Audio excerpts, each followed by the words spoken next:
Good morning and welcome to today's Lockdown Learning Free Business Continuity webinar. Today's webinar is on organising your response plan and will be presented by Gillian, who is a senior consultant at our sister company Plan B Consulting. There will be a Q&A section at the end of the webinar. To submit your questions, all you need to do is type in the question box on the control panel to the right of your screen. These will be put through to Gillian at the end. You will receive a recording of the webinar later today in case you missed any of the content covered. So I think we're ready to begin, and I will hand you over to Gillian now.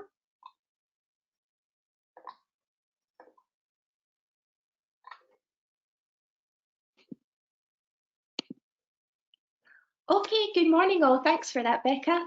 As Becca was saying, my name is Gillian Logie. I'm a senior consultant at Plan B Consulting, and a large part of my role is to advise various clients in a whole host of industries on how best to roll out business continuity management systems and make sure that the plans that we're writing for our response teams are useful and engaging to the teams who are going to be using them. And that's really the focus of this webinar today.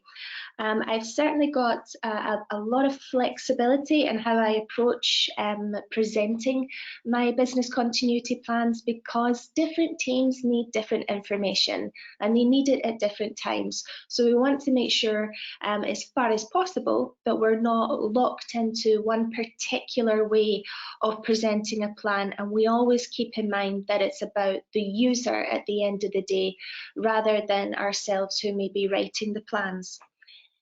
So just kicking off, first things first, why are we bothering with a plan at all? When we're approaching plan writing, what is it that we're trying to achieve? That's what our plan at the end of the day needs to reflect. Do we have a dictated format? Have we, downloaded it or Googled it from a source because we weren't quite sure on how to approach developing the plan, the type of content that we want in the plan? But we need to have a think about what do we want our users to be able to do when they pick up the plan, and use that as a starting point. I also want you to think about the teams themselves. So are we writing plans for departmental teams, operational business continuity plans? Is it a tactical team, an incident management plan, or is it a strategic team, a crisis management plan, or this gold level plan that we're writing?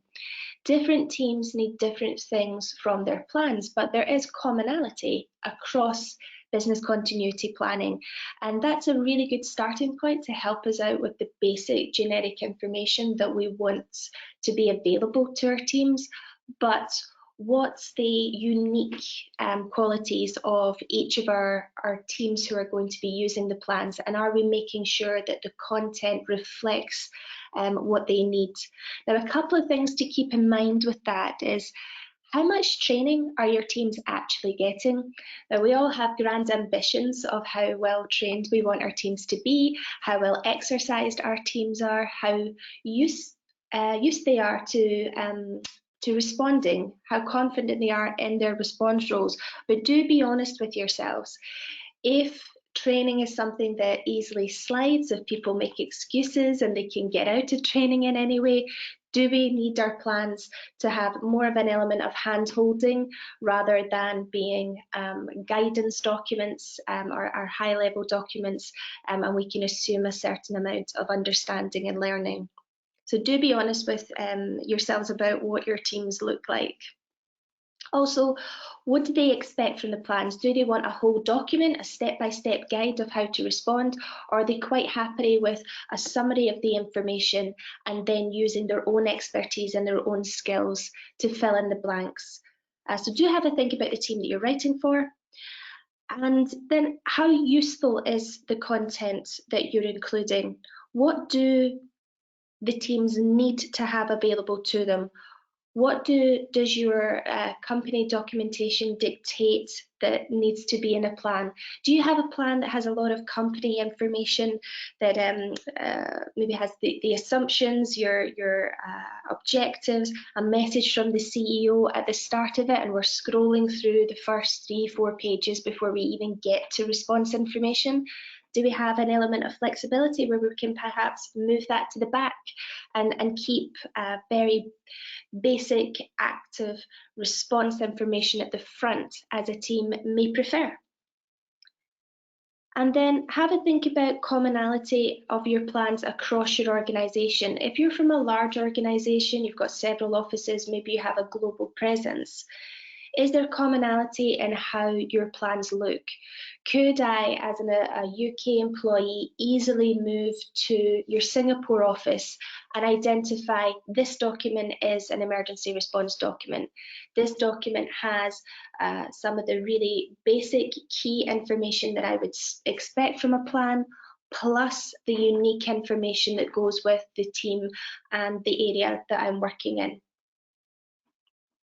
So those are some things to keep in mind. And what I would like to get a feel for at the start here, we're just going to launch a quick poll, is are you tied into a corporate document structure that you have to stick to, or do you have an element of flexibility in how you might develop your plans and present them to your teams?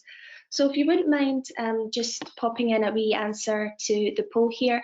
Are you defined by a corporate template? And you know, the alternative to that being that you have some flexibility in how you might approach your business continuity planning. So just give you a wee couple of minutes to complete the poll there, and then Becca will launch the results for us so I get a feel for the audience we have today.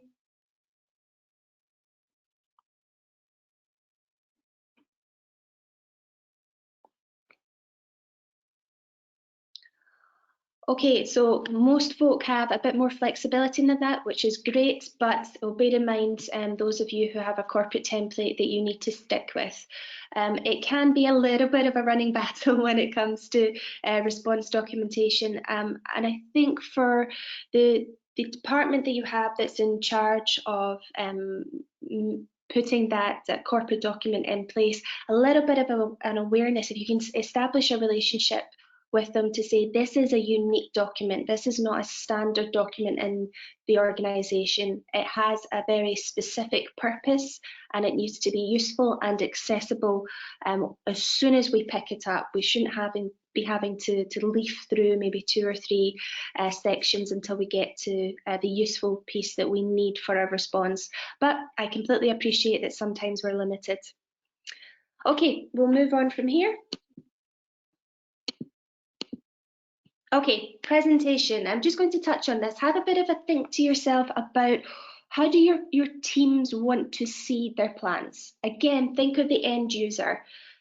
Are we using hard copies and having an electronic version of that? It's a pretty traditional format, but it's well understood. Lots of people do like something to hang on to, something that they can maybe scribble over, make some notes on, tick some things off.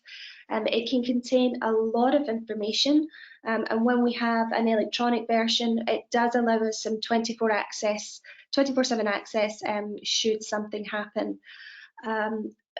They're useful to have, but they can also be quite burdensome. We can end up writing in more content to the plan than we perhaps need or is perhaps useful. So that's something that we always have to keep an eye on.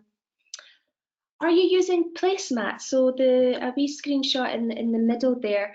I find a lot of strategic teams and even some tactical teams are fans of having placemats to start off with, something around, you know, an A3 size. We laminate it. It sits on the table, just a reminder of some of the key information that's contained in our plans. So an overview of the response as a whole, perhaps our role-specific or our scenario-specific checklists and key communications that we need to carry out. These are really useful for experienced teams, those teams that you know don't need an element of hand-holding or that individual step-by-step response. So those that are well trained, those that are well exercised, or perhaps those who have taken part in a number of different types of incidents and they only need a basic reminder. With that sits behind the placemats will always be a more enhanced plan that we can pull on for more information, or once we get out of that initial emergency response phase, the first kind of 90 minutes or even up to the first day where it's a little bit frantic, and then as things settle down, we can pull out the more detailed plan and get into the nitty-gritty of the support that we need to respond well. Do you have the option to develop your own internal app or take on a piece of software that gives you app capability for your plan? The only thing I would point out with that is just make sure that it is adaptable to screen size. If you are using work mobile phones, then what is the screen size that you have? We've certainly worked with a couple of companies where it doesn't work on your slightly more old school small screen phones, and you need something that's almost the size of your face to be able to see the detail in the app clearly. But they are useful. We just need to always bear in mind that we need a backup for it should there be any IT interruptions at all. But it does mean that we can respond on the go, which is the way so many of us are responding, not only in this pandemic, but in general. Our teams don't tend to be in the same place all the time. So having something that we can all log into remotely, but we can still see each other's working within the app, that is very useful. One thing also to keep in mind with apps, or if you're getting your plans delivered by an external provider, whether that's an external piece of software or just a consultant, is there flexibility in how your plan is going to be presented, formatted, and the content included with it. Sometimes, again, we're a little bit bogged down with there's limitations to what the software can provide us with. So do keep an eye on that if you're ever choosing an external provider for your plans. Okay, so what do we include in the plan itself? The BCI Good Practice Guidelines has some really good information on some core content for the plans. That is really useful to have a look at that document to make sure that you're considering at the very least the different kind of content that your teams want to have. But do remember, the document is for a state of emergency. You have to account for panic, account for the adrenaline rush that comes with a call out, account for being woken up in the middle of the night if that's the way that your incidents could happen and your teams would be mobilized. Make sure that your plans are accessible for those types of conditions. Do think about telling a story with your plans. We learn at school about having the start, the middle, and end of the story. So do your plans have to start at the start with some information about what to do when we evacuate, or do we have a good, well exercised evacuation plan that we don't need to have that information immediately available to us? What do the teams need to do right now that they've been notified of an incident? Are there immediate actions to take, immediate communications that they need to make? Are there folk that need to be informed? Do we need to activate an app, send out an immediate message? Make sure that we know what our teams need to do right now. And then as we settle into our more incident management phase, what do folk need to know admin-wise around the response? Never forget the admin. There is no such thing as common sense when it comes to emergency response, unfortunately. So if we do need to, say, get a virtual meeting room set up, then have some content on how to do that. And never rely on people reacting the way that they would in a normal circumstance or when we're at business as usual. Do we want to have things like meeting templates to help guide and structure our response meetings? Do we need some communications detail to help get the message out to staff, to our senior response teams to notify them of what's going on, to any externals who need to be told at the start of an incident and as an incident goes on, details of how we're reacting and how the incident affects them. And then as we move through to the conclusion, how do we formally stand down? How do we recognise that it's the end of an incident or a crisis? What steps do we need to take? How do we debrief our teams and what comes next? reporting, lessons learned, actions taken. So do have a think about the story that you want to tell in your plans and arrange the content to reflect that. It is always worth engaging with the response teams who are going to use this plan to see what they need. Particularly pay attention to delegates. They're not always included in our trainings, they're not always invited to our exercises. So plan for the least trained responder, plan for the most nervous responder, and make sure that we've got some good detail in the plans that they can use, that they can hang on to, especially in the immediacy once a call out has been received.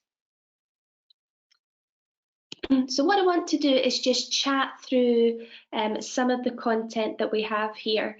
It's not everything and anything that you could possibly include in the plan, but I just want to have a look at that storytelling that we want to make sure that we're covering and what that might look like for where certain detail might appear in your plans. So the getting started phase. Now, I am a huge fan of checklists up front. Not everybody enjoys them because it can encourage a team to leap straight into the doing rather than the assessment piece at the start. And I really do appreciate that. But I particularly like checklists in plans where that initial notification, mobilisation, escalation isn't so much of an issue.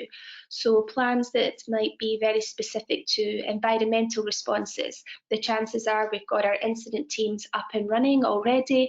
We recognise that it's a particularly severe environmental issue that we're facing, and we call in the expertise, the subject matter specialists from within our organisations to specifically look at that issue, whilst the incident team looks at the wider impact to the organisation. Those teams don't need to necessarily worry too much about the get up and go aspects of the response, and they can just crack on with actually fixing the issue. And I really enjoy checklists that they can just pull out the front of the plan and get on with it. But we do need to make sure that for teams who are receiving the initial notification of an incident, that to start off with, they understand how to assess the information. Is this of a severe enough issue that we have to get up and running? So we want our response criteria there to dictate to us, yes, you respond under these circumstances, or no, you sit back and you monitor and see if it can escalate into something that requires a response or can be dealt with at a local level. So we want to understand our initial notification piece, how we then escalate and how we mobilise our teams. So get that written down. Never assume that people know it. I've worked with really well-exercised and well-trained organisations who run frequent trainings for their teams, and still we bypassed the initial notification and mobilisation piece and went straight to what would we do business as usual. Oh, well, I would normally call, I'd normally call Kim, so I'm just going to call her anyway. She's not actually in my plan, she's not in our notification structure, but I'll just call her anyway. And then right at the start of the incident, you're already off track because you're not using process. So make sure the basic admin to get up and running is written into the plans so that, again, people can hang on to that, especially in the first 90 minutes of an incident.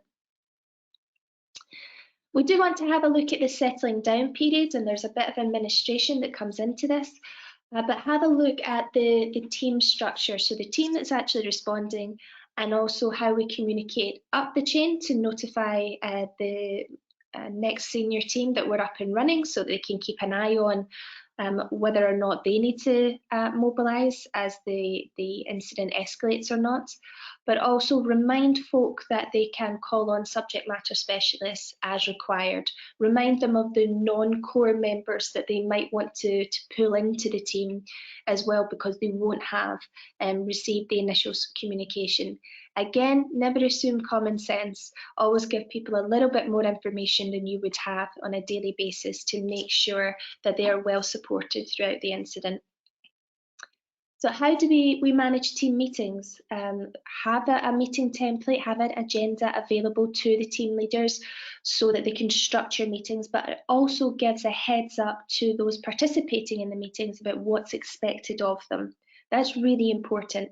It can really help to settle folk down, avoid people shouting over each other or constantly interrupting each other, which is more and more important, especially in the situation we all find ourselves in, where we're doing video conferencing, we're using our Zooms, we're using GoToMeeting.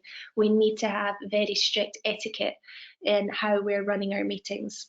So some information around that is very, very useful. How, excuse me, how we're going to manage information going forward. So logging, make sure that we have detail in our plans about how to log, whether we're doing that electronically or we expect people just to take hand notes. What do we need to do personal logging wise?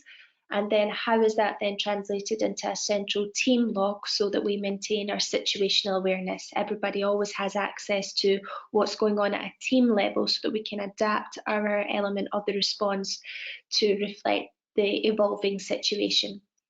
So we do want to have some good information around that settling down period. Now, from a communication standpoint, good comms goes throughout an incident from start to finish. It can be really useful to have a tab available solely on comms, so that you've got this kind of one-stop shop that people can go to figure out who do I need to communicate with, how quickly do I need to communicate with them, what do they need to know, not what do they want to know. Everybody always wants to know way more than they need to know. And what are my communication channels to deliver those communications.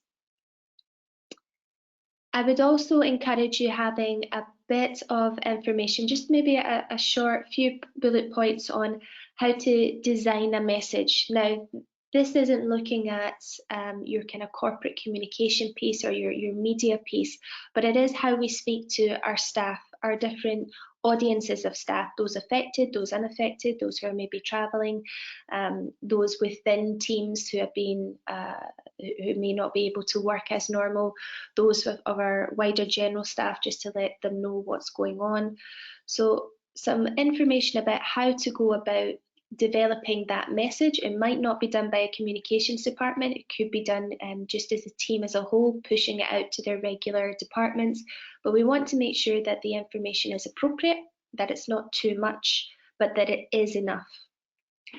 So a little bit of guidance around that can be very useful. When we're talking crisis communications, usually you would find that that information sits externally to any central plan, including a strategic plan. You'd have a separate crisis communications plan. There's a lot of sensitive information in there, but also it needs a lot of detail, and we don't want to bulk out our plans with too many pages so that folk can never get round to reading them. We also want to have some information on staff welfare, and that can come into comms because we want to make sure that we prompt our teams and that they prompt line managers and those that they're interacting with frequently to check in on staff. We know, certainly in the situation that we find ourselves in now, that it is vital that we check in on staff to make sure that they're happy with the response, they understand what's expected of them, but also we monitor welfare and morale and be able to take actions proactively instead of trying to react to anything that goes wrong. We want a formal stand down procedure. Give people a template, let them have a step-by-step process to recognising that an incident response can be stood down, debriefing the team and what comes next. Also check up on your team's welfare. Depending on the nature of the incident that they're responding to, it can affect people quite negatively, not necessarily in the here and now, but maybe a couple of days down the line, especially if there's been staff injuries or, heaven forbid, fatalities. You have to check in on your team, so make sure that we have some information available to us that we can hang on to in order to prompt that check-in. Reporting is key. Make sure as part of your stand down procedure that we know how reporting is going to be managed, who is going to take responsibility for that, and the timings around it. Maybe have a template included in your plan or a link or reference to where we can find that reporting. And anything that we don't need to have in the body of the plan or that we want to very easily be able to kind of rip out either physically from a plan or be able to access very quickly from an app, have that in an appendices, reference it throughout the plan, but have it at the back so that we can immediately go to that page and start using it. So I'm thinking things like scenario-specific checklists or role-specific checklists, maybe a summary of your business impact analysis so that we know what our key time-sensitive activities are and how quickly we need to get them back up and running and the resources that we need to do that. Any templates for logs that you want your teams to complete, wallboards for information management, maybe an action tracker in there, and any supporting documentation that sits alongside the plan that we're using. So these ones especially will vary for the different levels of planning, the different teams that are involved in the response. We need to make sure that they're always useful to them. Keep in the back of your head using names in a plan, but also contact details. We have a number of GDPR concerns around that, but also have a think about how frequently are we actually updating these plans? How current are they going to be 3 months, 6 months down the line? Do we have good program management in place to make sure that they're always kept up to date? I would always encourage having a central directory that sits external to your plans for any contact details. So within your communications part of your plan, have reference to where we can find all the contact information for our key internal and external interested parties. I would avoid where you can, including that in the body of the plan if you don't have the program in place to make sure that we're reviewing the plans consistently to keep them up to date. At the end of the day, it's all about what do our plan users want to engage with. Write your plan and organise your plan to give them what they need right now, and then tell the story of the response. If we have physical plans with numbered pages, keep it to a manageable number of pages that your teams are actually going to engage with, so we don't just end up with a document that sits on a shelf gathering dust. I've seen 1,001 of those. If people are only going to engage with 2, 3, 4, 5 pages, give them that to start with. Have reference to where they can find the additional information, and you might have a chunkier plan that sits a little bit separately that your teams can get into once we're in a more of a settling down phase. Maybe consider starting off with placemats or some key information that's kept on the back of your lanyards even. If that is what the team is going to engage with, give them it to start off with, and then reference where they can find the additional information. We want to make sure at all times they're going to pick up the plan, follow that process, not deviate from the process or make it up as they go along because the plan is too dense and they don't feel that they can tackle it in a speedy way that they would like to as part of their response. So that was an absolute whistle-stop tour through business continuity planning or wider response planning. If anybody has any questions at all, please do pop them into the questions box that Becca mentioned at the start of the webinar, and I'll try to answer those. And for any of you who are popping offline now, thank you very much for listening. Feel free to get in touch by LinkedIn, or my email is just gillian@planbconsulting.com. Happy to chat further about any key concerns within your own organisation or your own team response plans. But thank you very much for attending today. Really appreciate it. Thanks for that, Gillian. We haven't got any questions just yet. I'll just leave it another minute or so just to see if anyone wants to ask any questions. Sure, no problem.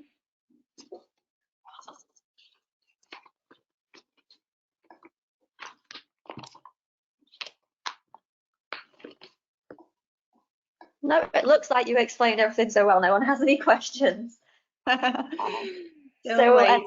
we'll end it there. Okay, happy Friday, everybody, and have a lovely weekend. Perfect. Thanks, Gillian. Thanks, everyone else, for listening in and asking questions. As I mentioned earlier, you'll receive a recording of the webinar later today, and this will be emailed to you via GoToWebinar. Just to let you know, we have 2 webinars scheduled in for next week, one on Monday and one on Friday. And you can find further information on these via our website. There'll be a short feedback survey after the webinar has finished. If you could just complete that, that would be really appreciated, just so we could get a bit of feedback on how these webinars are going. So thanks again for joining us, and I hope you all have a lovely weekend.